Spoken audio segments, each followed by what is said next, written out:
Pour nous, on a mis, et depuis longtemps, la maîtrise énergétique dans le cœur de nos préoccupations. Ça ne se sait pas, mais face à un trafic qui croît de 50% par an, avec l'amélioration naturelle des équipements, et en tant que vieux professeur, je dirais la loi de Moore, eh bien, on ne gagne pas ça.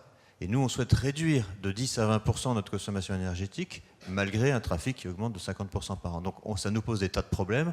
On adresse ça dans tous les niveaux, dans les data centers, en inventant des data centers sans refroidissement, histoire d'évacuer les refroidisseurs, mais aussi dans les armoires que vous avez dans les rues, dans nos centres de calcul, et en Afrique où on déploie des stations de base avec du solaire, avec tout ce qu'on peut faire, de l'éolien, des combinaisons, et on fait du microgrid en Afrique, des trucs très haute technologie dans des endroits où c'est difficile à exploiter.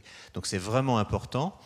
Et pour terminer là-dessus, quand on commence à réfléchir maintenant à la 5e génération, parce que la 4e elle est en train de se déployer, la 5e génération mobile, ce sera la première génération qui sera conçue intégralement sous l'angle de la performance énergétique, un green from design ou by design, alors que la 4G, on l'a conçue plutôt pour du très haut débit, puis on a réfléchi après comment on peut réduire l'énergie.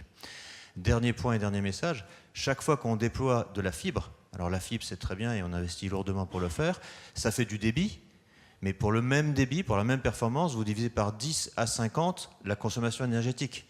Donc à chaque fois qu'on branche une prise de plus, on fait gagner de l'énergie et ça fait partie des motivations pour le faire, en plus d'être l'épine dorsale de la société numérique, parce qu'il faut bien qu'on ramifie les réseaux, et ça c'est un travail un peu industriel. Alors certes les boîtes sont grosses, certes elles ne sont pas aussi innovantes que les jeunes startups, mais c'est des processus un peu lourds et qu'on fait avec grand plaisir. Dominique. Merci Nicolas.